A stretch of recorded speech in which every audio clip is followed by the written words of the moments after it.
Hi friends, welcome to my channel. మేఘన కేదార్ దగ్గరికి వెళ్ళి ఎలాగైనా కేదార్ని బర్త్డే పార్టీకి తీసుకొచ్చేస్తుంది.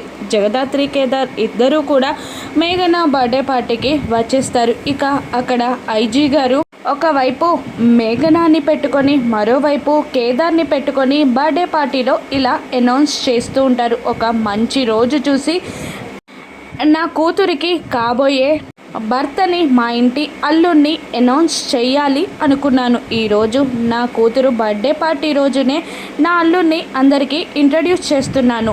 నా కూతురికి కాబోయే భర్త ఎవరో కాదు, కేదార్ అంటూ కేదార్ భుజంపై చెయ్యి వేసి అందరికీ ఇంట్రడ్యూస్ చేస్తూ ఉంటాడు ఐజీ. ఇక దాంతో కేదార్ కంగారు పడుతూ ఉంటాడు. పాపం జగదాత్రి కూడా షాక్ అవుతుంది. కేదార్ మేఘన పేర్ అని ఆయన అనౌన్స్ చేయగానే చాలా బాధపడుతూ ఉంటుంది జగదాత్రి. అప్పుడు కేదార్ ఇలా చెప్తూ ఉంటాడు ఐజీతో, సార్ అది కాదు, ఒక్కసారి మీతో మాట్లాడాలి అని కేదార్ అంటూ ఉండగా జగదాత్రి మేఘన ఆంటీ మీతో కూడా కాస్త మాట్లాడాలి అని అంటూ ఉంటుంది. ఇక అందరూ కలిసి అలా గార్డెన్లోకి వెళ్తారు. ఇక కేదార్ ఐజీతో ఇలా చెప్తూ ఉంటారు, sir sorry, I'm very sorry, నిజంగా మేఘనాని నేను ఎప్పుడు లవ్ చేయలేదు అని చెప్పేస్తాడు. దాంతో మేఘన ఒక్కసారిగా పరుగున తన రూమ్లోకి వెళ్ళి బెడ్ ఎక్కి ఫ్యాన్కి ఒక శారీని వేసి కిందికి లాగుతూ తన మెడకి బిగించుకునే ప్రయత్నం చేస్తూ ఉంటుంది. మరోవైపు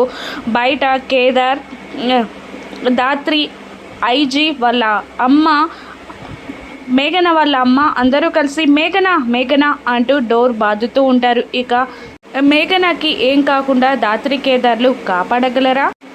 మేఘనాకి కరెక్ట్ సిచ్యువేషన్ని అర్థం చేసుకునేలా దాత్రి కేదార్లు చేస్తారా? రాను ఎపిసోడ్స్లో చూద్దాం.